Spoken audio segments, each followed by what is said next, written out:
மக்களே வணக்கங்க. Good morning. நம்ம அக்ரி இன்டெக்ஸில் வாங்கிட்டு வந்த கார்னேஷன் நாற்றுக்களை இன்றைக்கி மறுநடவு பண்ண போகிறோங்க. வாங்கிட்டு வந்தப்போ அந்த ஒரு சின்ன ஒயிட் கலர் பேக்கில் இருந்துச்சு. அதை சும்மா சாதாரண ஒரு தொட்டியில், ஒரு 3 இன்ச் தொட்டியில் நடவு பண்ணியிருந்தேன். அது இப்போ ஓரளவுக்கு ஹைட் வர ஆரம்பிச்சிருச்சுங்க.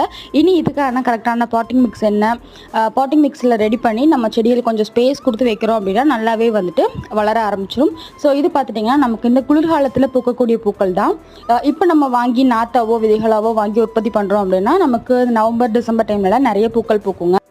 தொட்டியை தலைகீழா கவுத்து ஒரு தட்டு தட்டினோம் அப்படின்னா தொட்டி தனியாக மண் தனியாக பிரிஞ்சு வந்துடும். ஸோ இதை நம்ம நடவு பண்ணிக்கலாம். இதுக்கான மண் கலவை அப்படின்னு பார்த்துட்டிங்கன்னா மண் ஒரு பங்கு, கொக்கோபீட் ஒரு பங்கு, தொழு உரம் ஒரு பங்கு சேர்க்குறேங்க.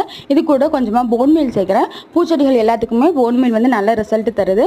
இதுதான் கரெக்டான ரேஷியோ. இதில் நம்ம நடவு பண்ணோம் அப்படின்னா நமக்கு செடிகள் ரொம்ப நல்லாவே வளருது. 2 நாற்றுக்கள் வாங்கிட்டு வந்தோம். 2 நாற்றையுமே இதே மண் கலவையில் நடவு பண்ணியாச்சுங்க. இனி இது வளரும் போது